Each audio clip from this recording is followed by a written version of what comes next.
Hariom friends, कैसे हैं आप लोग। आई होप आप लोग अच्छे होंगे, स्वस्थ मस्त होंगे। मैं भी बहुत अच्छी हूँ।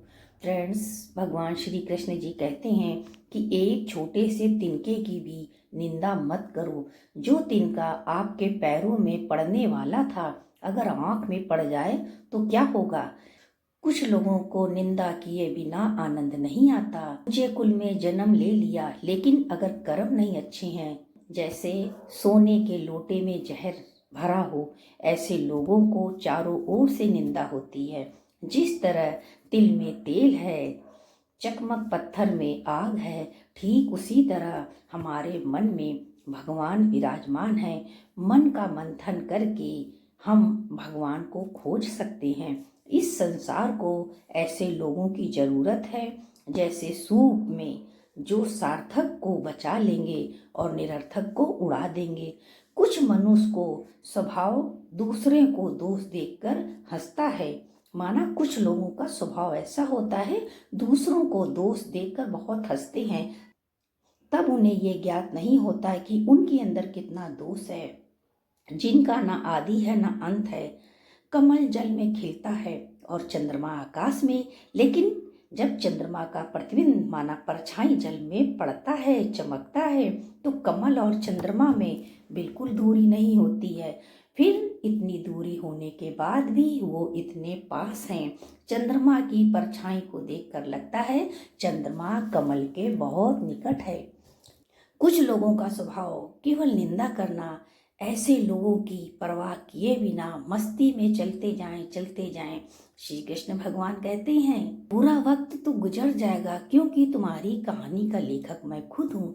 जो दूसरों की बुराई आपके सामने करते हैं, वो आपकी बुराई भी जरूर करेंगे। लोगों की निंदा किए बिना दुष्ट लोगों को आनंद नहीं आता। जैसे कौवा सब रसों को भोगता है, फिर भी गंदगी के बिना उसकी तृप्ति नहीं होती। ऐसे कुछ लोगों को कितनी ऊंचाई पर बैठा दो, लेकिन वो निंदा करते हैं, करते रहेंगे। निंदा उन्हीं की होती है जो चुनिंदा होते हैं, जिनकी लोग चर्चा करते हैं। माना ऐसे लोग लाखों में एक होते हैं, करोड़ों लोगों के बीच में अकेले उनकी निंदा होती है और बाद में उनकी प्रशंसा भी होती है।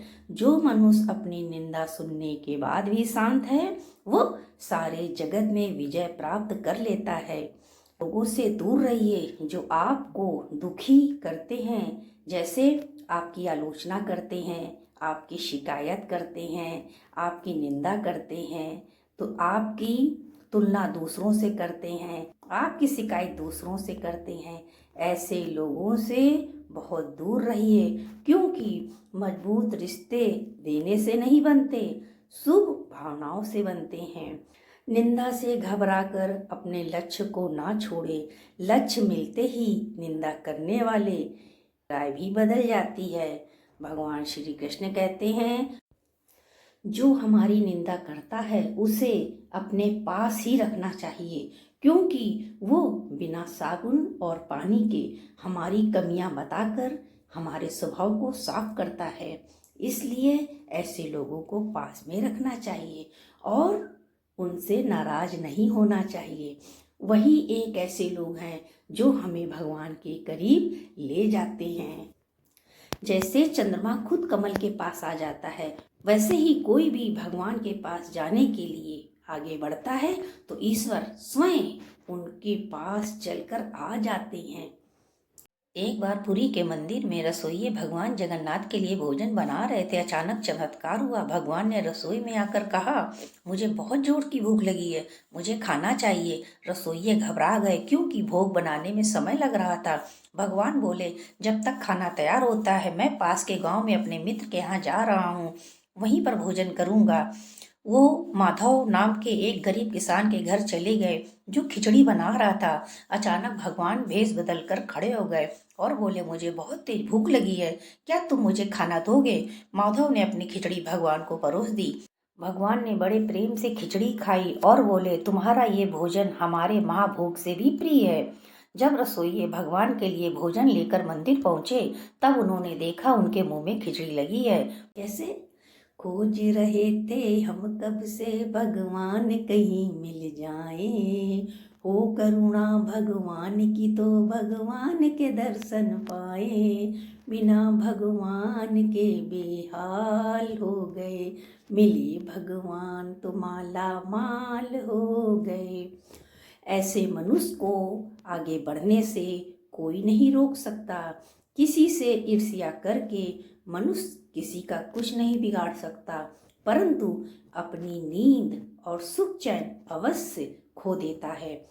जब प्रतिष्ठा बढ़ेगी, निंदा का टैक्स तो चुकाना ही पड़ेगा, इसलिए निंदा से मत घबराइए, क्योंकि आप खुद समझ जाइए थोड़े दिन बाद आपकी प्रतिष्ठा भी बढ़ेगी। इसलिए निंदा से घबराना नहीं, निंदा तो आपकी प्रगति की निशानी है, वो आपको आगे की ओर ले जाती है।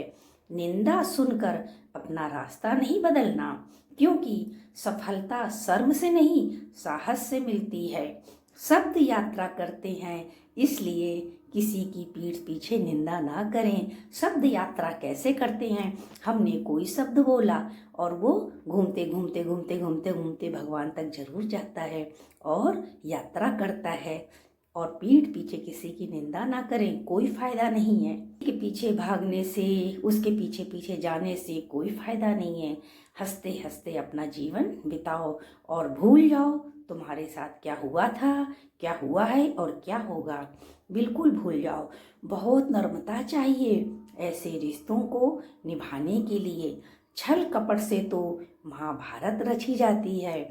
जहाँ हमारा अधिकार है वहाँ भी लोग हमें दबाते हैं। जहाँ सिर्फ अधिकार हमारा ही हमारा है, उस समय हम क्या करें? हम भगवान को याद करें। भगवान जरूर मेरे पास आएंगे। कैसे? तू है पारस, तुझको छू कर लोहा भी सोना हो जाए, तेरी शरण में जो भी आए, पापी पावन हो ही जाए, सहारा तेरा है ओ साईं। सारे दरवाजे बंद हो जाएं, आंखों में आंसू हो, सीधे भगवान के पास चले जाना। तुम एक कदम बढ़ाओगे, भगवान खुद दौड़कर तुम्हें गले से लगा लेंगे। निंदा मत करिए, होशियार बनिए और भगवान को प्रणाम करिए, उनसे अपने मन की बात कहिए। आपको ये ब्लॉग कैसा लगा आप लोग कमेंट में बताइएगा। मैं motivational star next blog video में मिलती हूँ। हरि ओम।